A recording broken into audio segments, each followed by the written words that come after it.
just once. Say buttercup. Say clicker. As I lay in bed, I hear my wife. Kiss. I don't want to speak. Say buttercup. I know I'll slow these Clicker. words, and she knows it too. Mongoose. She persists. One time. She wants me to speak because I'll sound Say funny. She knows that if I can laugh at myself, it'll be healthy for me. But I hide my hurt and I remain quiet. Say it just once.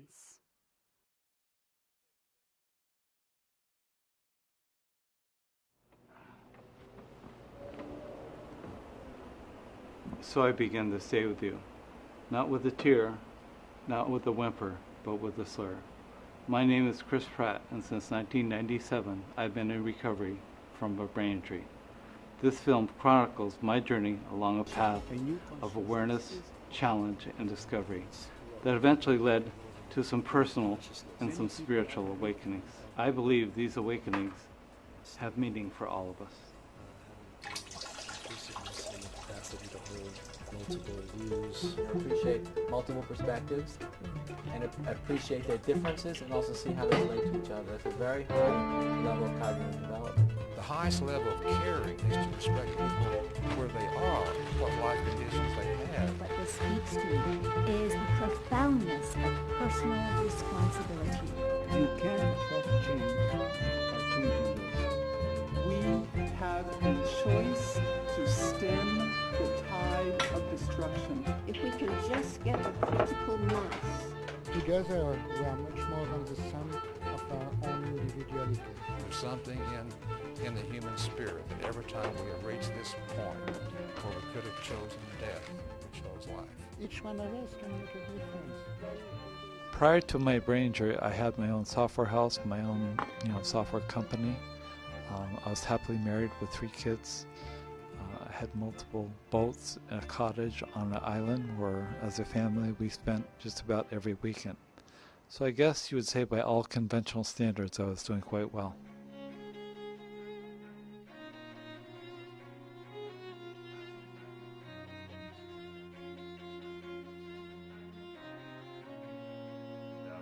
I think really the first time I remember meeting Chris was close to the time that Liza and I were getting ready to get married. Chris showed up. That was about 1972. Oh, we would see each other probably every couple of weeks to maybe once a month, and it was social. Do dinner at their house, or they'd come up and do dinner at our house. Come to the island, ride around the boats, invent games, talk about what our dreams and our future was going to be, and what our expectations were going to be of life. A guy that enjoyed a lot of fun. We party hard and worked hard, and it was just, life was a hoot. My wife and I got married, and then we managed to burn the camp down and lost everything we had, and started over again. And Chris was one of the people that came back to help us pound nails every weekend and get it back to what it is now. It's been probably 11 years since I've been here anyway. And I try not to dwell on how beautiful it is, because it's really no longer a part of my life. But it's a great spot. And I can see why people find this place so special, because it really is special. And this is Butler Island, and there's the lake.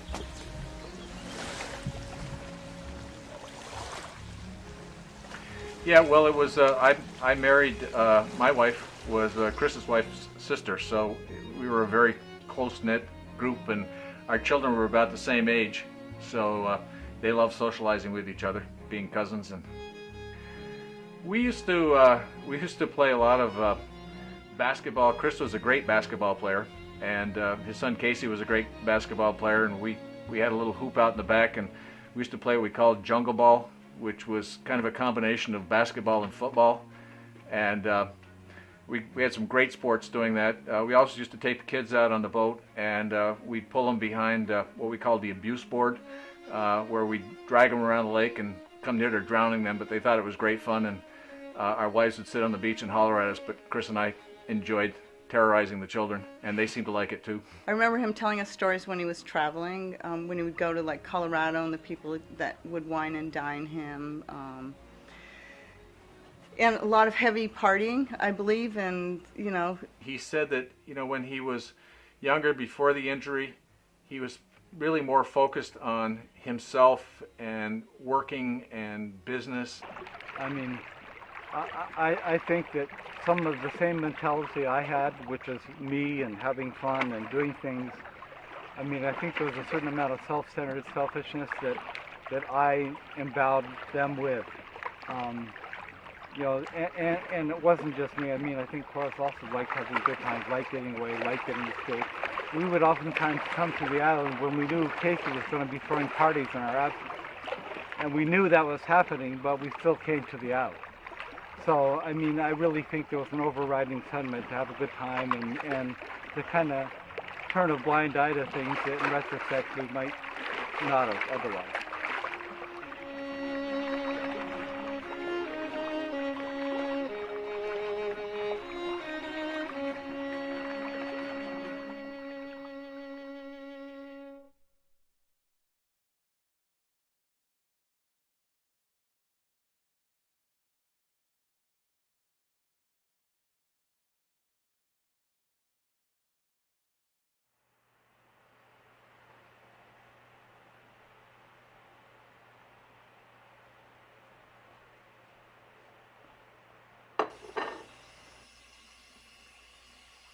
Chris and I were actually doing a joint project together. Chris had written the software for Burton Snowboards, and I had just secured Burton Snowboards as a one of my warehouse accounts.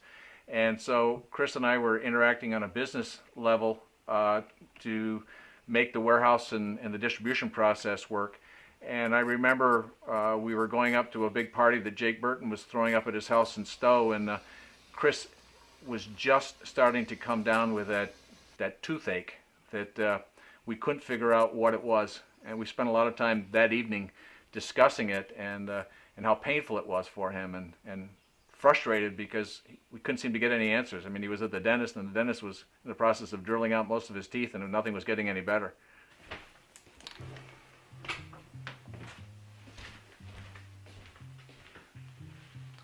It all started with a toothache, and I ended up spending many, many hours in this chair.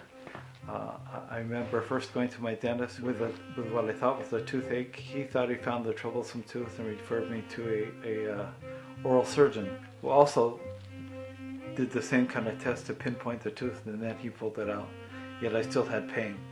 He then referred me to another oral surgeon. She yanked 2 more teeth out, and I still had pain. So I went back to my original oral surgeon, who then referred me to an endodontist who does root canal work.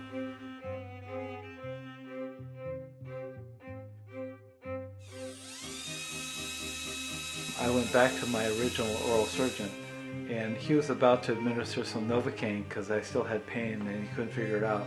And then when he brushed my lip with his hand as he came to administer a shot, and it sent a ripple of pain right up to my ear. And then the lights finally went on. He said, "Oh my God, you have tic douloureux, or trigeminal neuralgia, it's called. My trigeminal nerve was inflamed, and that was causing oral pain." So right after that, he said, "We'll get you tested for this medication, and I'll refer you to a neurologist," and that's what happened. My oral surgeon let me know that I had trigeminal neuralgia. And the treatment for that, after it was discovered, I was put on a medication called Tegretol. And Tegretol doesn't really eliminate the pain, but it severs the connection. It's a fairly powerful medication. They have to test you before they put you on it, and then they have to keep testing you periodically to make sure your liver does not get impacted by this medication. And in my case, what would happen to me inevitably is that I'd go a couple of months and then the pain would break through. So they would increase the dosage of Tegretol, and then the pain would break through, and so I was kind of in that cycle until I started to finally get funny results back on my liver exam. So my liver started to object to all this medication. My medication options were going to be coming to a close, and I really probably needed to start looking at surgery. My neurologist basically said that if I was intolerant to Tegretol, even though he said we can try you on other medications, he pretty much let me know that if I couldn't do it with Tegretol, that was probably it. But he said before we assemble the surgical crew and really look at this as an operation, you should get an MRI done.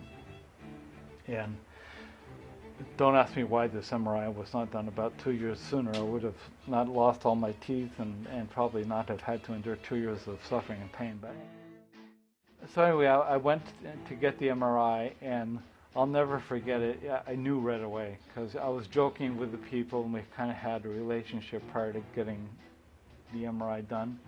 But they pulled me out right away. I mean, and none of the people that I'd previously was palling around with would have eye contact with me. So I knew that something was up right then. I mean, that's what that whole episode seemed to me like, was knowing disaster was imminent, but you couldn't do anything but be an observer of what was happening. I went through the MRI and they found out that I had an AVM. An arteriovenous malformation occurs when there's some shunting. The capillary bed is kind of shut out and the arteries connect directly with veins. And the arterial pressure, which is much higher than it is in veins, tends to dilate blood vessels, and sometimes those blood vessels grow. And what had happened is one of my veins was ballooning and putting pressure on my trigeminal nerve. If surgery isn't done, the problem is that these things on the average have a 4% per year bleed rate. The bleeding can be catastrophic, from death to severe neurologic deficit. Once they removed this AVM, the pain would go away.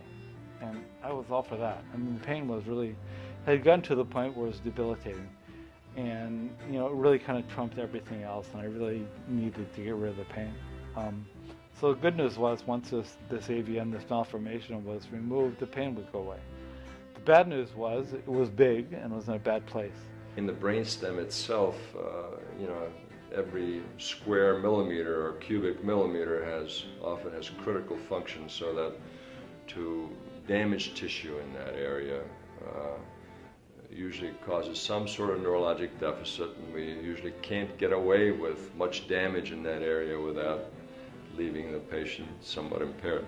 So it's not a place you necessarily want to be with sharp objects. So I had a big AVM and was in a bad place.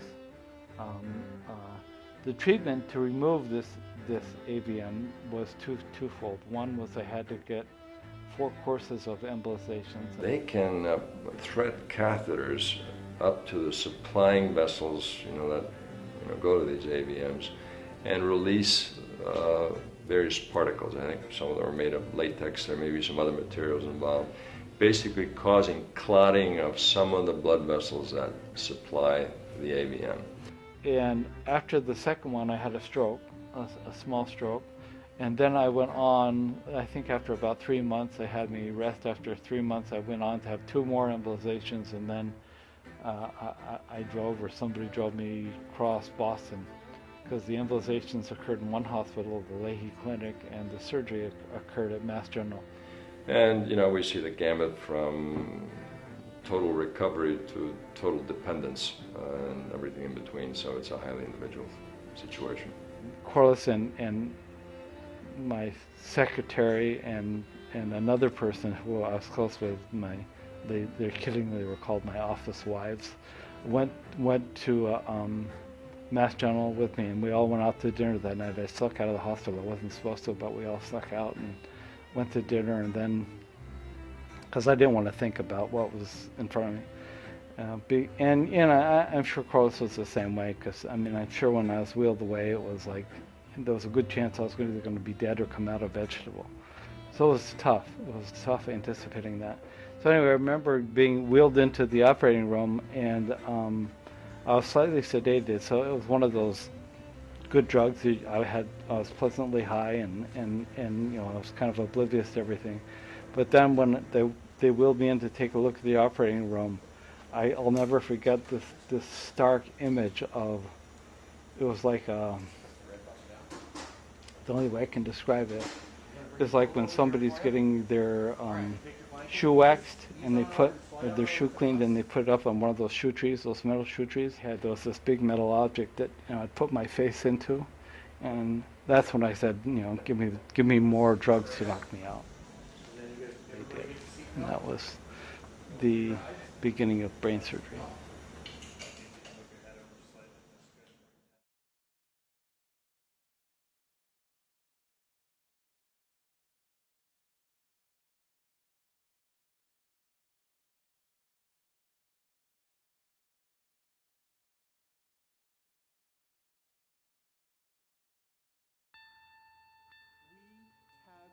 choice to stem the tide of destruction.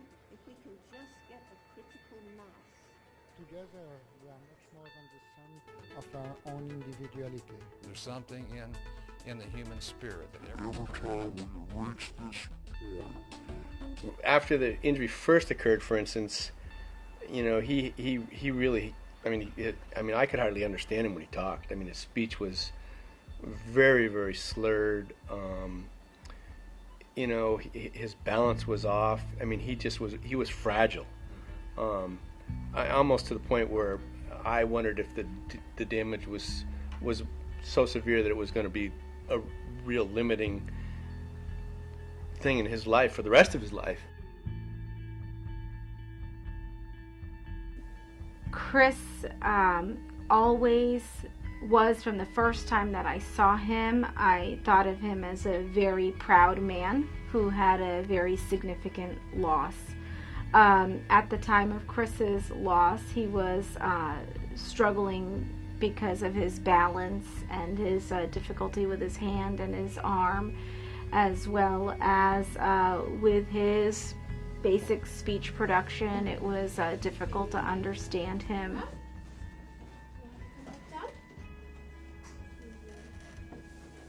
He was so devastated of, you know, his current condition, and we try to talk through and give him encouragement. My youngest daughter is handicapped. She's in a wheelchair and been in a wheelchair all of her life, and Chris had always been so supportive of Ashley. And we tried to compare some of the things that he had helped us get through with Ashley, and we felt that, you know, wanted to convey to him that, you know, he was going to come back. But it was going to be a long, hard road, and it was going to work. I remember being in my hospital bed and crying quietly to myself as I recalled playing basketball as part of my rehabilitation. And the guy I played with was actually taking it easy on me and was beating me badly, and normally I'd be killing him. I realized how bad off I really was.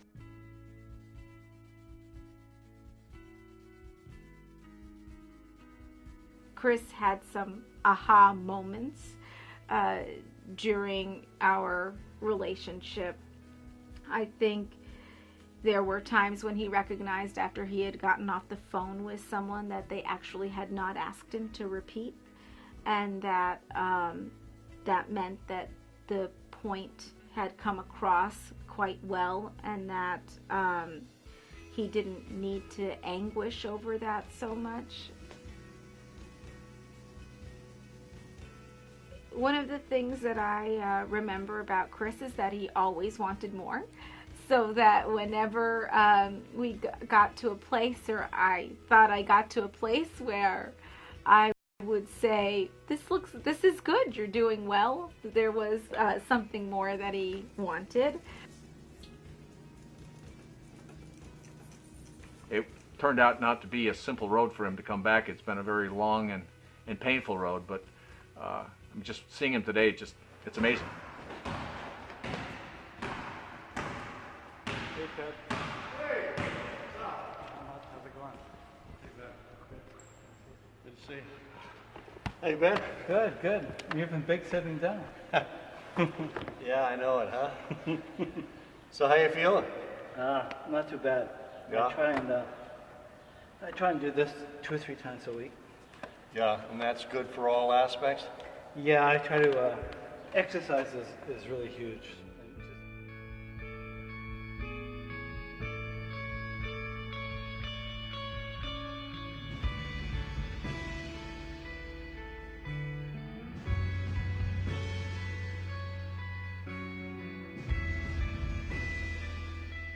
One time I was on a boat with a guy, and I jumped off the boat. I forgot how to swim. He had to grab me by the hair and pull me out. Yeah, so I mean, I really had to learn everything all over again.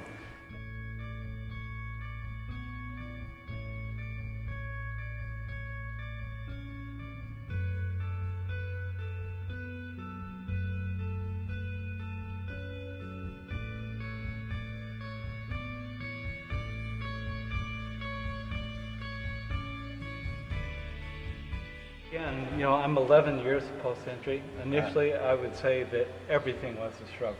I mean, I had double vision that was like this, and I worked on my vision, I worked on my speech, and now things are, I think I'm probably better adjusted emotionally, so.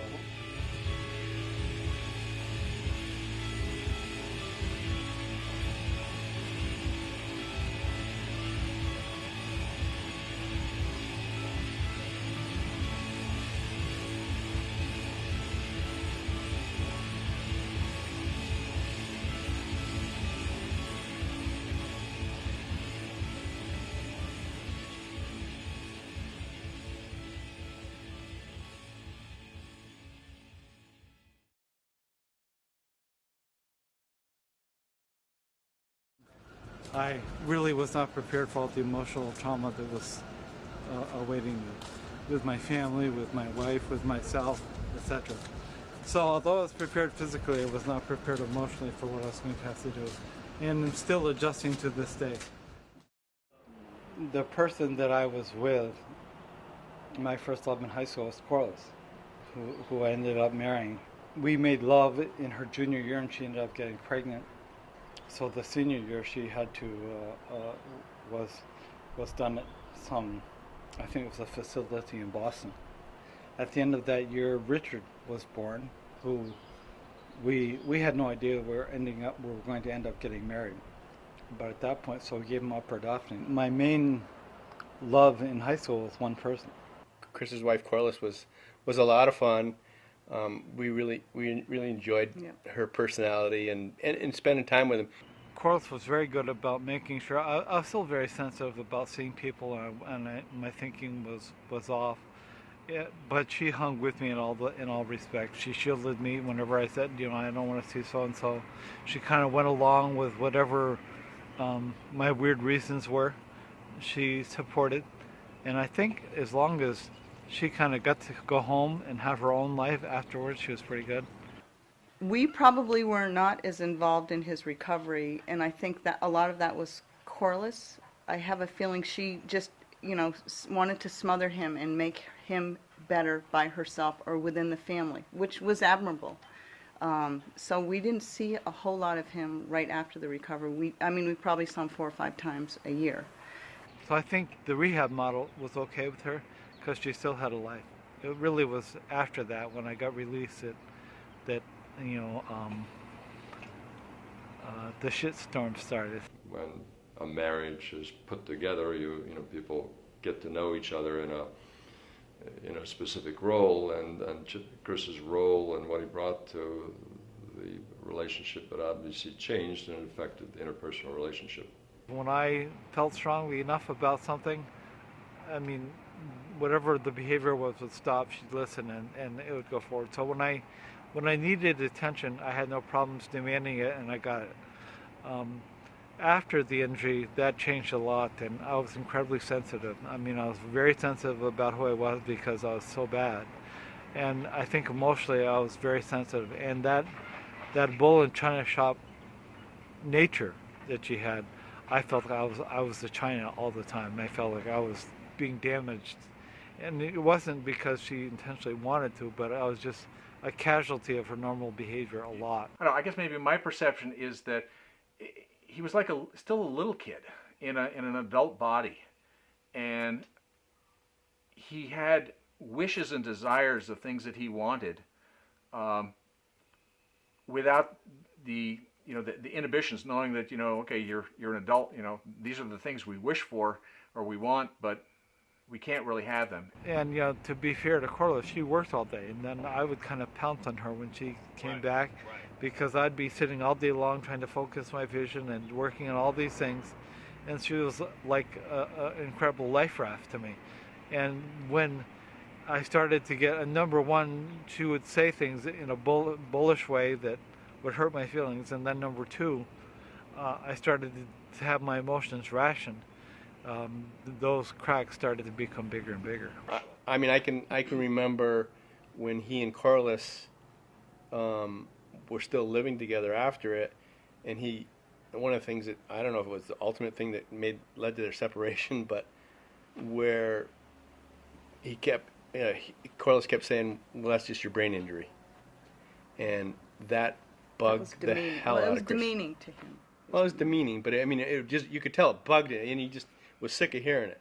And yet, she was probably right on. There was that instance where, you know, that I felt rationed, and then I overheard another conversation with her and her mother, and when that happened, that kind of I do too. It's really awful. made it apparent in my mind that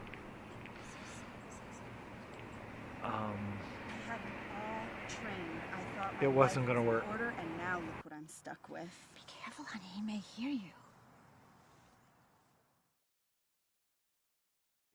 That was kind of my major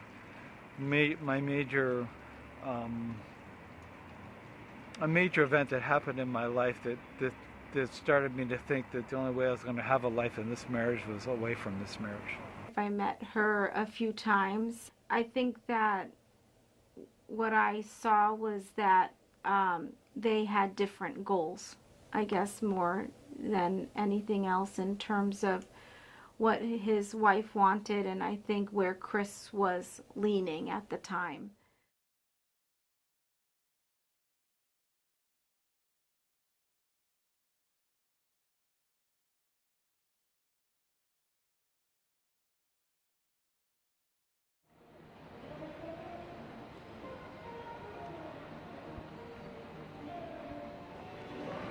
I remember two things about going to Mexico. One was to get rid of this incredibly heavy bag, and the other was to prove to myself that I could travel internationally and navigate and do everything alone in spite of my injuries.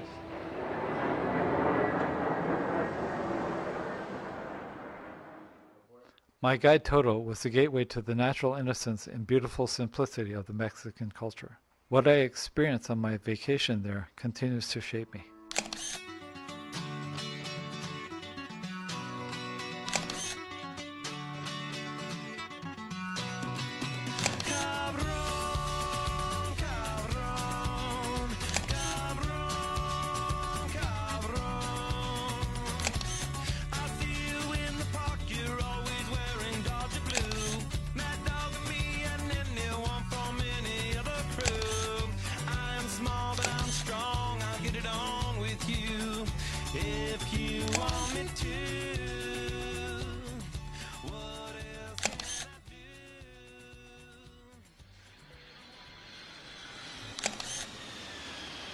I came back knowing I could make it. I mean, that I went to a foreign country, I went to Guadalajara, even when there was language barriers and even impaired. It really was an important challenge for me to accomplish, because it opened the world that I knew that I'd be in a position to make it on my own. When I came back from Mexico, that's when I started to put I started to try and correspond with other women. Well, abandoned is too strong a word, but he was the one that left. I, as an outsider, well, not an outsider, but as an observer, we always thought they had a good relationship, but I think the medical issues brought any marital problems to the fore, and for whatever reason, I think Corliss was ready to hang in there, but Chris was not. And then when I left, kids too, there was nobody that came to see me. I moved into the office and I was there for months, and no one ever, now maybe they did and I was just too dinged to know it, but I never felt there was any extension to try and make things okay. If there had been, I know I would have tried. It still might have ended up the same way it ended up, because I was pretty strong in how I felt, but I know with that many years of marriage and that much as a dad, and I know I would have tried more.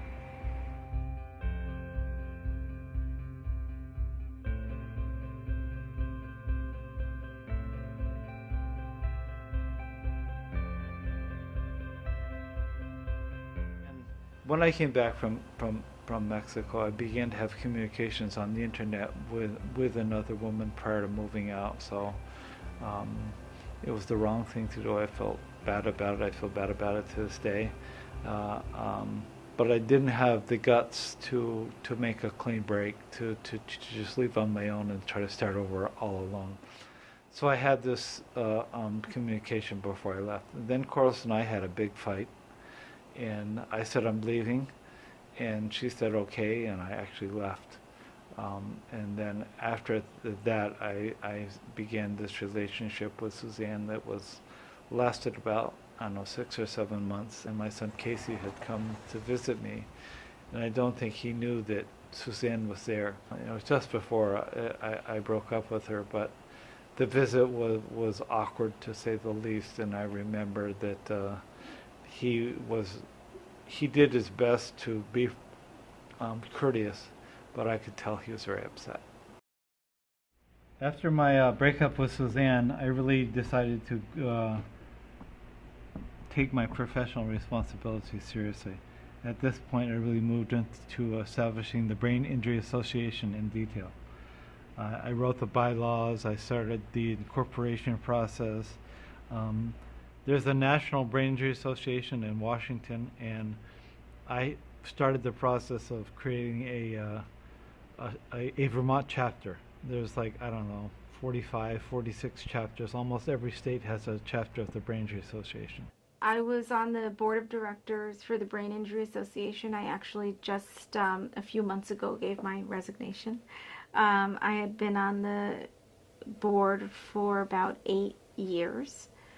And it's truly about advocacy and about support and resources for families and patients or clients who've had brain injuries. My biggest reason for starting this whole organization was that there was really nothing for brain injured people, nothing for their families, nothing for anybody, and many of these people were alone, and their judgment was compromised, and they're making huge treatment decisions about themselves, and their judgment is impaired. And there was no guidance, no forms, no association, no help. So I basically said, here are these people that are compromised, making probably the most important decisions of their lives, and they have nothing. We needed to set up some kind of a structure, some kind of a system, which is the Brain Injury Association of Vermont, to help other people because you need to tell other people this, and there's a lot of them out there, and there was no way of telling people. And they could find the information. Sure, they could if they did what we did, but we did it, and now we need to give it to other people, and that was the beautiful thing right there. The other thing that I really admired about Peter is he had a significant injury himself, but he was always very cognizant of people that were in a coma state or people that were in a non-communicative state, that they can still hear you, that they can still, so that you need to be soothing, you need to always express your concern and your caring to those people, because even if they lost their ability to respond, they were responding internally. I was drawn to the hospital because I was reading a free press. I got off at the airport and I read a free press, and it said this girl was in a coma, was in the hospital, right, the local hospital, Fletcher Allen. So I just felt drawn to go talk to the family and give them my story. Because, so I went into the hospital, and there was a whole mess of people, like, in the waiting, whole big family, and I gave them my story, and it was like I was an angel sent from heaven or something. It was like, wow, they were all, man, please don't leave. I get to leave. They said, no, please don't leave.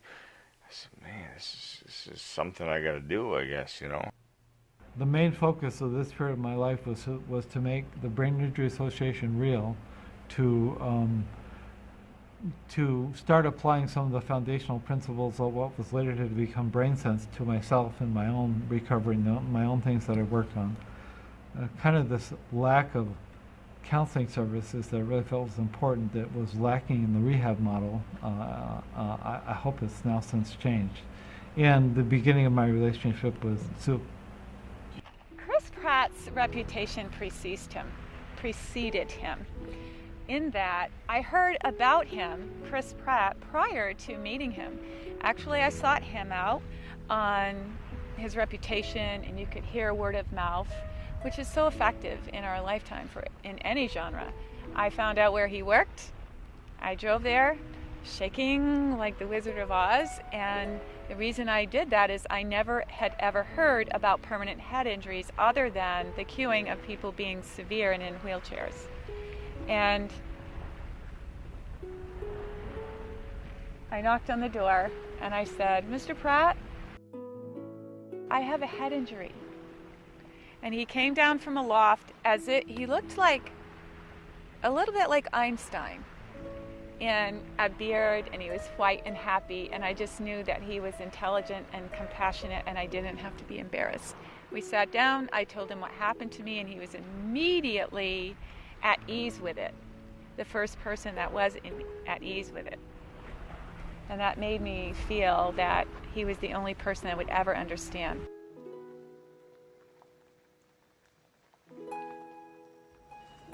Even though neither of us were really looking for a relationship, one happened.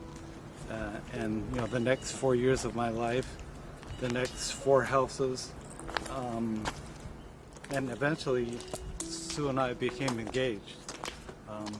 So what started off as a professional encounter became a flourishing relationship. I mean, to the point of getting engaged and wanting to marry her. He called my therapist, and my therapist said, "If you're willing to take this woman to your home and let her rest," and he had the facilities to do that. He took me home. I stayed in his guest room for a long time, just resting with exhaustion. And after that, we started eating together, and we had a collaboration, and it ended up such a beautiful attraction because we could look at each other and not have to explain. I could look at him and say, "I know how you feel and I know what you need," and that was mutual. And it was kind of magical. It very rarely happens. Sue was really wrong from me in many ways. She was kind of born again. She was kind of black and white. She was kind of fundamental, but she was really incredibly spiritual. And she also was very in touch with nature and her perspective on life, and she was fun and intelligent. So I really fell in love with her, and that started a relationship that went on for quite a while. And when she was connected and when we were connected together, she really sent an arrow straight through my heart.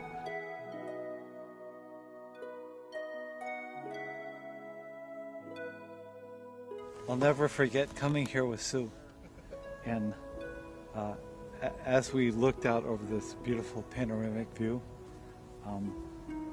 some birds wafted up, and they were kind of suspended by the updraft, and they just were almost stationary, almost motionless. I'll never forget her saying, "effortless flight," and you know, this was happening while we were holding each other, and I really think it characterized much of the relationship we had, that there was an effortless essence to it. It was almost spiritual in nature, and when we were here and there was this beauty all around and we were with each other, it really kind of underscored for me the special nature of the relationship that we had. I could see in Chris that his spiritual area of his brain was ready to be brought out. And I think that was a significant turning point for him, and it was an honor for me. I remember when I made a presentation with Sue at the Lions Club. She made reference to the fact that birds often, when they're migrating, will fly south, and another bird, and if a bird's in trouble and hurts himself and drops out of the pack, another bird will drop out of the pack to go help him. And I'd never known that. And she kind of made the link between my starting the Brain Injury Association and her being a bird that was in trouble and my going back to help. I think they met at a BIA meeting, a Brain Injury Association meeting. She was a sweet gal, kind of needy. I think her weaknesses were Chris' strengths and vice versa. They were both definitely recovering from horrific things in their lives. She had lost her job, Chris had lost his family, and you know, his job, his whole identity, as had she, and that they worked well for a while together. They moved in and owned 2 or 3 houses together, and I think she just, at the end, got too needy for Chris, or had too many issues that he couldn't deal with, and they broke up. I'm not with Chris today, not because of his decision. We always said forever, we always said things like, we can always support each other and understand and nourish. If no one understands, we will understand. And we felt that that was a really outstanding, significant couple. That being said, in the middle of that, Chris had already put in place his insurance. And insurance is one of the, of course, the biggest pieces of this. If you lose your ability to be employed, how will you live? How will you get the income you need? He had that in place, I did not. I chose a great risk, financial risk, and potential doom to move forward with a court trial. I had a choice. Do I live on a very small stipend of Social Security, or do I fight for myself as well as others? Chris did not like conflict. He's very peaceful. That kind of journey was not something he really was comfortable seeing me through. Some of the things he tried to help me with in terms of genuine advice wasn't something in my heart I knew that I could do. That's when we could see, and nothing that we brought in internally, that's where our paths started fading.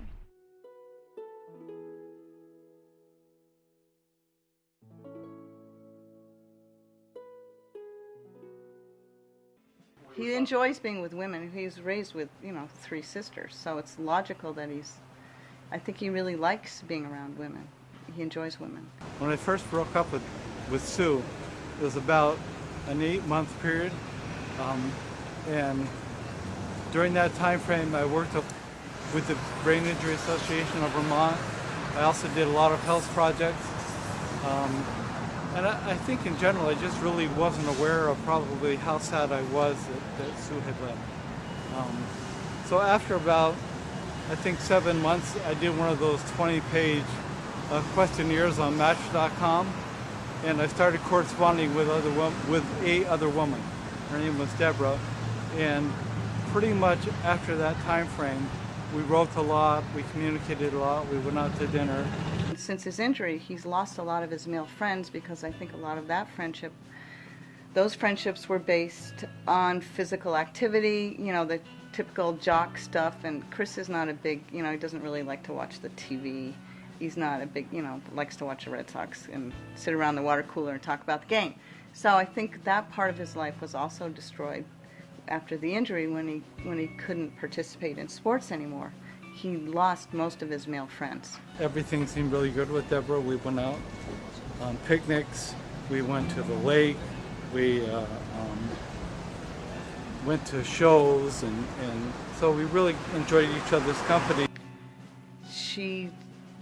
I don't know, I think they met on the internet, perhaps. And we were really kind of inseparable. And with Deborah and Chris, we went down to their house once, and I think they came up to our house once. And then we tried to communicate. Again, it was the relationships Chris has seem to get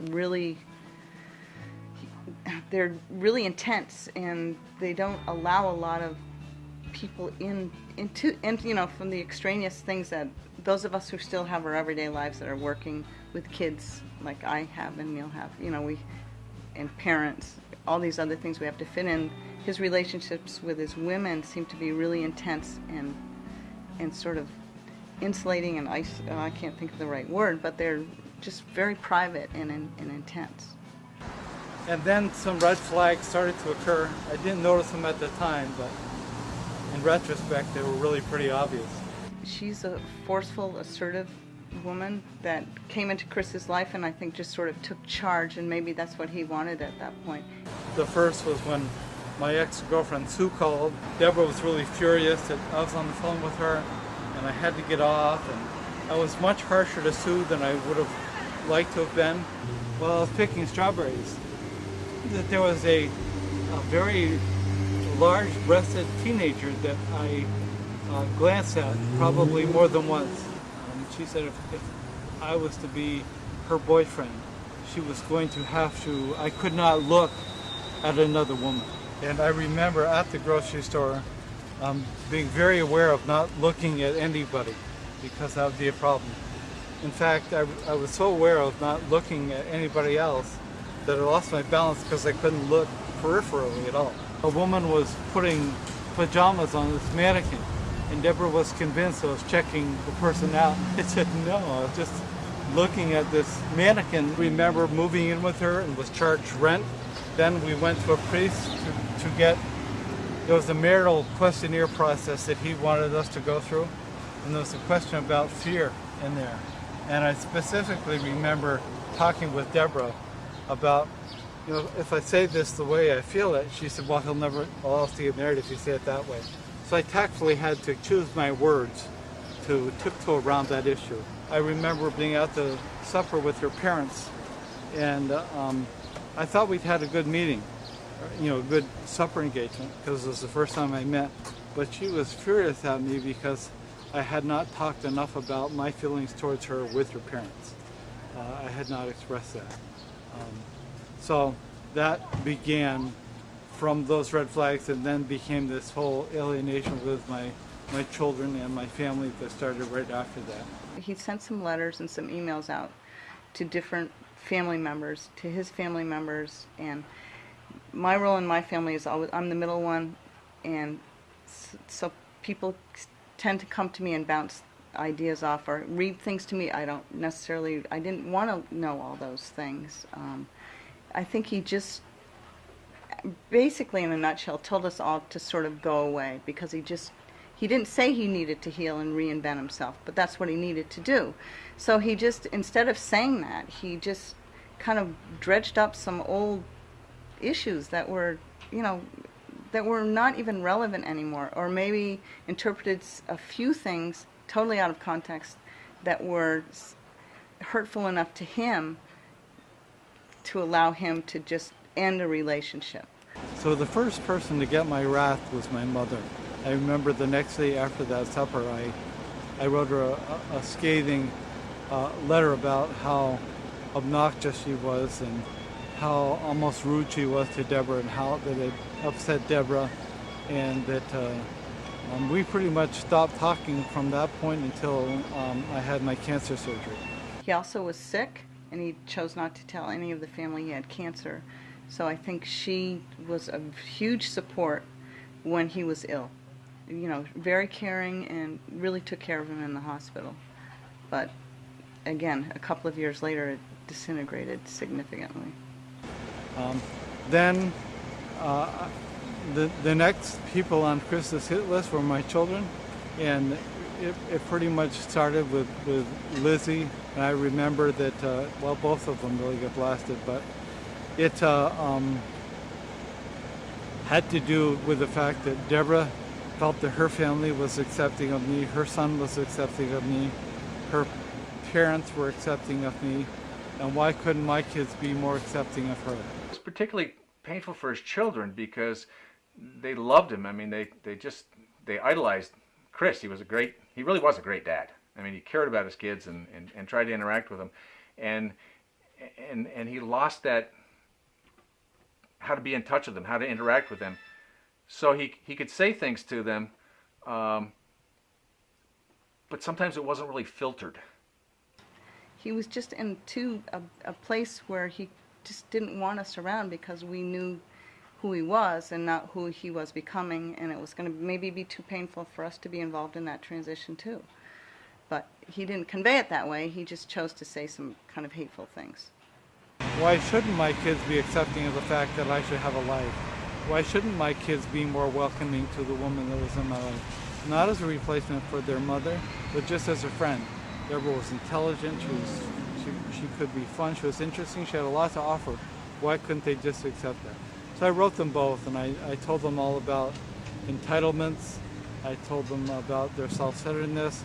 I went on at length about that, as well as some personal issues. And I remember telling them that if they couldn't be more welcome, if they couldn't be more accepting of this woman in my life, if they couldn't be nice, not to come by at all. he never really was nasty to my face. I mean, I got stuff secondhand through his second wife, who he said things that I said. It was kind of like just plain untruths about what I said. The only family member who did not receive one of my letters was my son Richard, who had been given up for adoption. After he turned 18, he lived with us for a while, and we remained in contact after that. Wear the white shirt today? Oh God, I've always got a comedian on my side. I wore the white shirt because I thought I wanted to look nice. I'm sorry, okay? No, I tell you, I think I do you. How's your ankle? Looks much better. Yeah. Are you stable on it? Yeah. No problem. We played racquetball way back when. I remember, well, me personally, I always loved being with him. But my best memories when I lived in Colchester, they had a dog named Sully. I love that dog. I mean, I loved that dog to death. I mean, but they died, but it's, that's the way life is. But it's like, I love that. That dog lives on with me. I love that dog. It was a great dog. That was one of my best memories of Vermont. I love that dog. It was a great dog.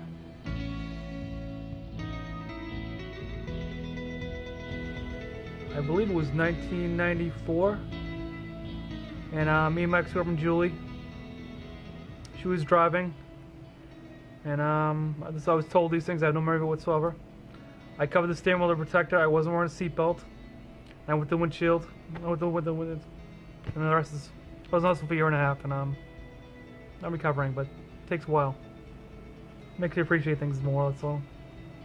Well, and my memory is a little bit weak on this too, but I think you were in 2 comas, but maybe not. The first time. I think I probably was. The first time when he was in his first accident, a guy drove his boat. We were on the island, and a guy came up in the boat and said, Richard's been in a bad accident. They had to have the jaws of life, and they took him by helicopter to a hospital. And then I think he was in a coma at that point, and they transferred him to a rehab facility. And he had just started to come out of the coma and was speaking, and we thought everything was going to be okay. And then he walked out of the rehab center and got hit by a car. And so he had 2 brain injuries. Did he go back into a coma after the second accident? Yeah, and that was that day. He ended up in the ER at Leahy Clinic in Boston, and he was in a coma for, I think, do you remember 14 days, or it was a while? I'm blank 1,000. And he was in an agitated state and in a coma. He would be trying to take the tubes out because he wasn't really cognizant, but he would rip his breathing tube out, and he's strong. So then I remember the nurse saying, it was really hard getting this feeding tube or the breathing tube back in because he took it out. But then he came out of a coma there.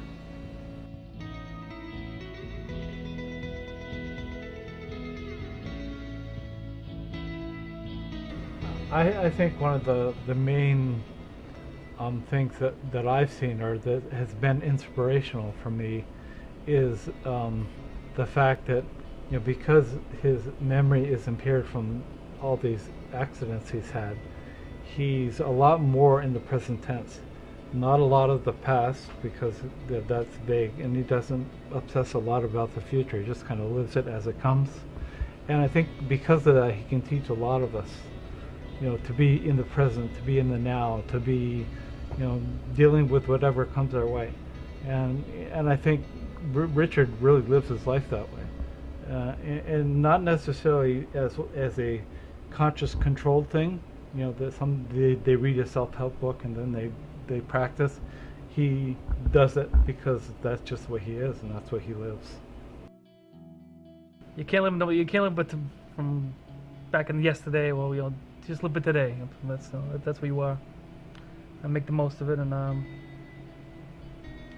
I just think that, whatever. I don't know the right words to say, but it's like If you were to give advice to somebody that has sustained an injury like you did, what would you tell them? Would I tell them? Yeah. I mean, if they were facing, the long road ahead of them, based on your own experience, do you know what you'd say to them? If somebody said, what advice would you give to another brain injured person?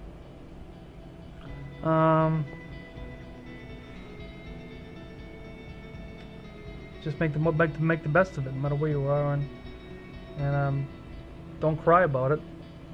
Just move on, and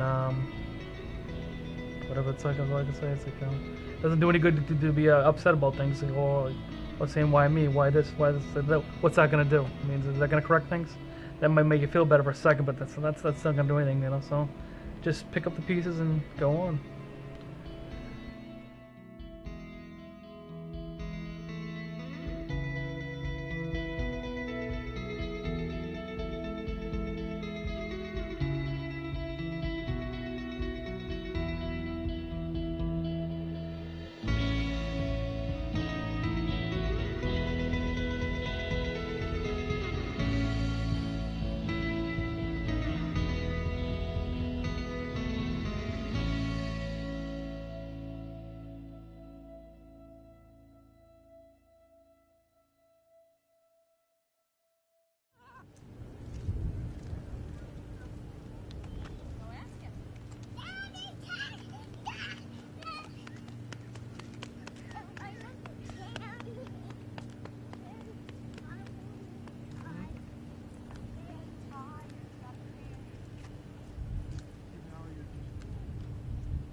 It wasn't all bleak with Deborah.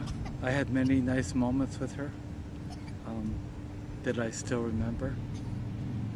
And ironically, one of the books that she recommended that I get is called Conversations with God, and it really kind of encapsulated a lot of my thinking. And it also, in many respects, it kind of gave me the spiritual impetus to get up the courage to leave her as well. One of the quotes in here, let me get my glasses on. And this is the author, Walt, speaking to God. So I don't have to be the long-suffering wife, or the belittled husband, or the victim of my relationships in order to render them holy, or to make me pleasing in God's eyes. God speaking. Good grief, of course not. Walt speaking again to God. So I do not have to put up with attacks on my dignity, assaults on my pride, damage to my psyche, and wounds to my heart, in order to say I gave it my best. In a relationship, I did my duty. I met my obligations in the eyes of God and man. God speaking. Not for 1 minute. If, on the other hand, you imagine yourself to be about the task of being what somebody else wants you to be, the absence of rules and guidelines will be difficult. So this book and my relationship with Sue really became the foundational pieces of the next journey in my life, my spiritual quest.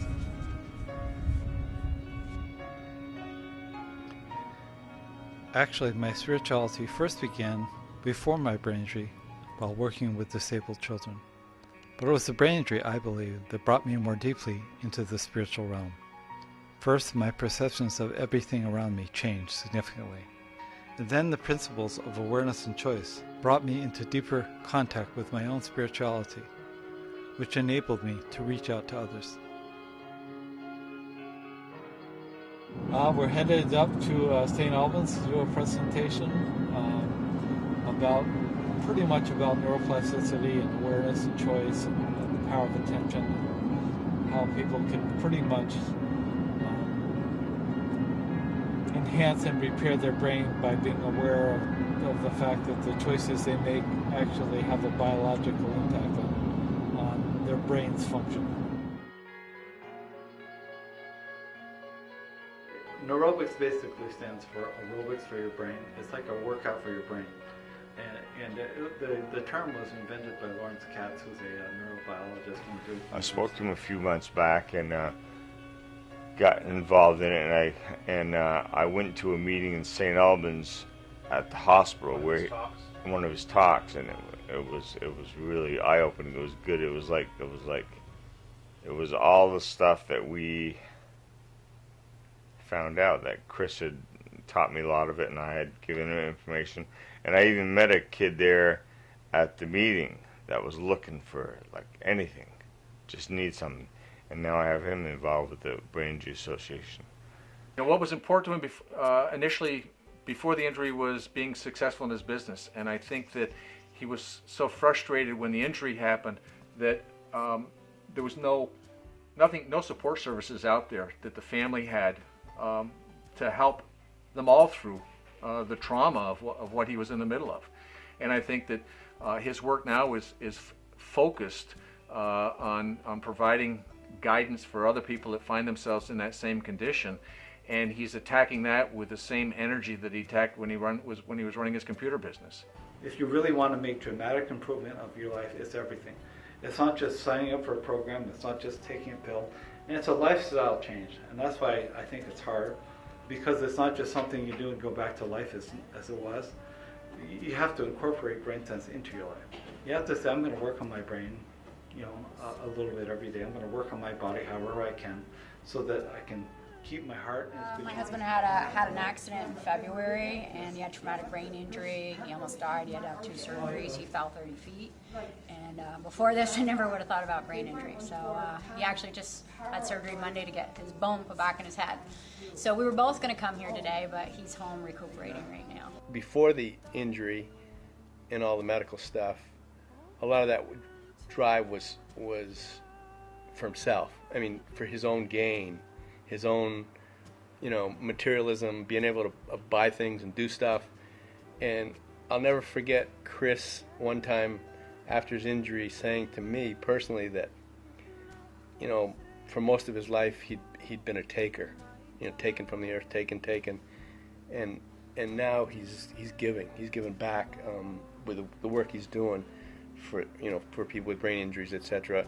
And obviously where he's going with this, I mean, he's 180 degrees. And Alex talked about brain injury, and I wanted to underscore that this is also for age-related cognitive decline. If people are worried as they get older about memory and cognition, it's not just brain injury. The thing, or the glue, the thread that goes through this is that the same process that works to help you repair your brain also helps to enhance your brain.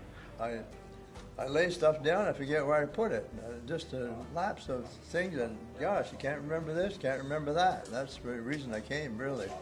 Did you find, I'm sorry, go ahead. One of the things I want to tell you, my name is Stuart Newton, I'm related to Isaac. You know what Isaac did? Yes. That's where I got my brains. If you go to a support group meeting and there's let's say there's 10, 15 people there, and they all have brain injuries. Guess what, man? It's like coming home. Everybody there knows what you're talking about. Everybody's on the same page. I mean, you go on the street and talk to somebody and tell them something, and they can say, yeah, I understand. And they don't, man. They ain't got a clue. Anybody want to guess what the bird is with one G in there? Pigeon. No, it's not pigeon. That's P-I-D. Or is there a D in? Okay, well, next time it asks us. His strengths in terms of writing, researching, pulling in grants, keeping people accountable to their word as they addressed groups, he was on that. And that helps with accuracy and preservation of information. We go through neuroplasticity, and we go through all these complex terms, but underneath it all, you know, stimulating your brain, stimulating your body, eating right, or being cognizant of what you eat, getting a good night's sleep. I mean, all the things you hear about from AARP and all these things are absolutely true. And just because one part of the brain is damaged does not mean that someone can learn. We also have known, I feel, in the field of rehabilitation that we can help sick neurons to get better, if you will, in pretty simple terms. I still continue to make progress. And there's not a hospital on the face of this earth that at 57, with all the crap that I'd been through, that would predicted that I would still make cognitive gains through all this stuff. So it kind of was a testament that what I'd been doing was working. So I decided to write a book. And the book was called Turning the Lights On. And but the more book-like that program became, or that book became, the further and further away I was getting from the original audience. So I decided to turn the book into a program, and I developed a website, and I now give the program away from that website. So BrainSense is free. Well, I think the plus in having a brain injury is that you don't have as much clutter getting in the way of seeing the truth, and you know, for whatever that's worth, it's a good thing. So sometimes I say, well, I'm glad I got a brain injury. You know?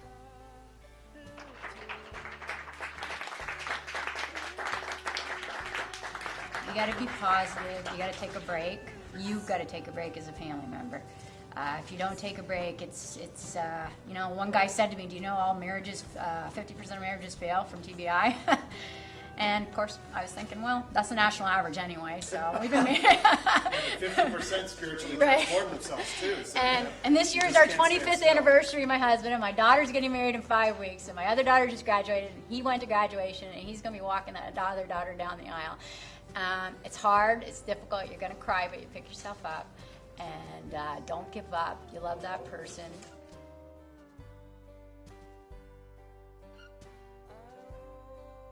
This little one, you know, she saved my life when she was born, and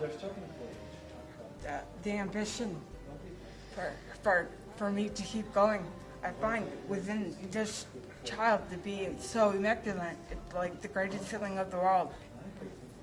I admired him because before he actually even had the operation, I mean, the guy researched the hell out of, you know, what's the right thing to do in terms of the medical components of it, and thought he'd made the right decision. And you know, what a tragedy that it went bad or went the way it did. And yet, in spite of all that, today he's doing some amazing things. And I want to read this letter from an attendee that came to one of my presentations. Hi Chris, thanks so much for the information on the brain, stroke, etc.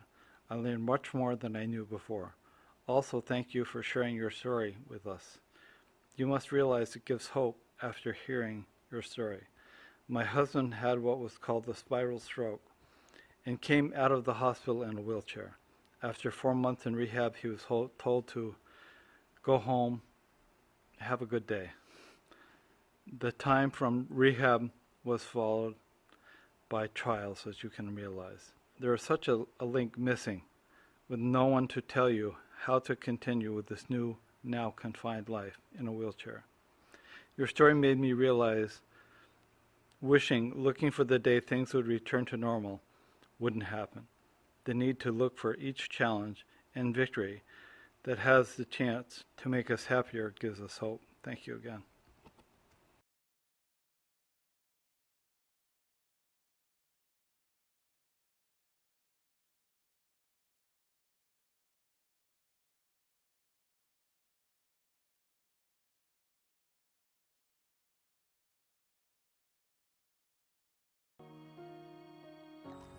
I know now that I'm not alone.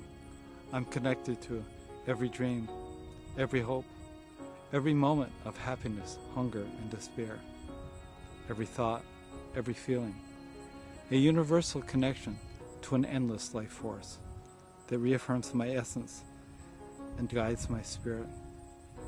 If we could but incorporate these beliefs into our souls and into our psyches, our connection to a world in trouble would lead to some very different decisions. It's nothing that I'm going to be able to do to bring him back into the family and tell his children, you know, give his children a message that they need to love him and understand him, because they already do. But they want Chris to understand them and their needs as young adults. He can only be doing good in what he wants to achieve. I just hope for his sake that he doesn't burn out trying to achieve it. You just move forward. We have. I don't know if all his family members have, but I think they should. I mean, I think, you know, given time, time heals all wounds, and hopefully, you know, all those wounds will be healed before it's too late to enjoy each other's company again.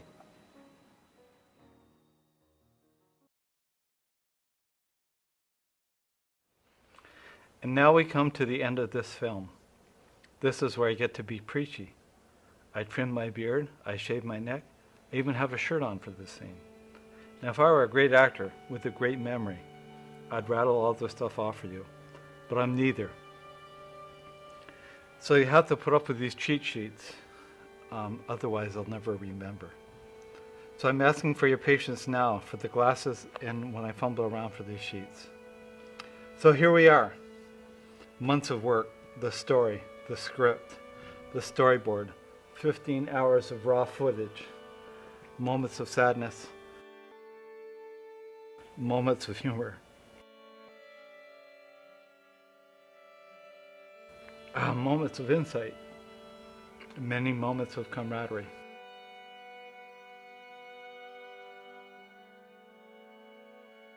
Originally, my personal story was never to be told. This film started with a bunch of YouTube clips, and my frustration that a planet in trouble, a world in peril, was continually being met with a big yawn of apathy, ignorance, and self-interest. How come? How come we're all so indifferent? It bothered me greatly. So that's how it all started, with a bunch of YouTube clips strung together into a quasi-film to bang home this theme of global indifference. And then my son, the film director, and the cinematographer all told me that this global message was best transmitted via my personal story. And so with no original intention of telling my story, Awakening was born. So what have I learned? What is the point of all this? I wish I had some answers for you, but I don't. It was and still is a lonely journey, a tragic quest for truth and answers. I can tell you how important awareness and choice has become for me. Ironically, my own struggles began in unawareness, that my toothache was not really a toothache at all. That far more than drugs were needed to get rid of my trigeminal pain. That rehab people and the insurance companies needed to know how desperately the victims of trauma and their families needed counseling. That hospitals far too often were replacing thorough and meaningful discharge planning with what I call discard planning. And then my own unawareness of myself as a husband, a father, and a friend. I could not get beyond me until years later, multiple marriages, multiple relationships, multiple bad choices, multiple poor decisions led to an estrangement from everyone I knew.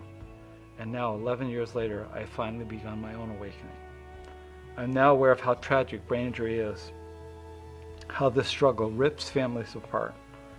My wife and my family knew me only as the pre-injured person that I was.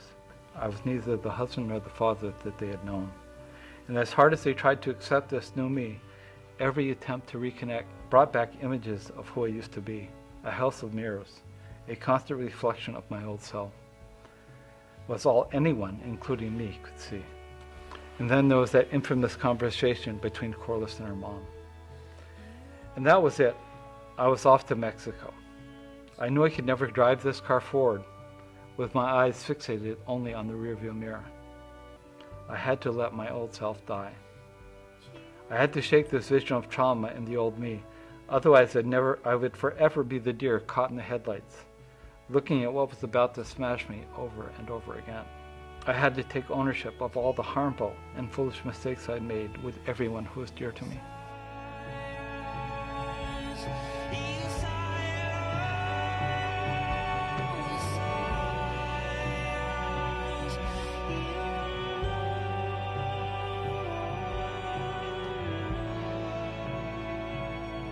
Professionally, I already knew about the importance of attention and choice. I knew that brain growth, what is now called neuroplasticity, comes from an awareness of choice, of choices that we all make all the time.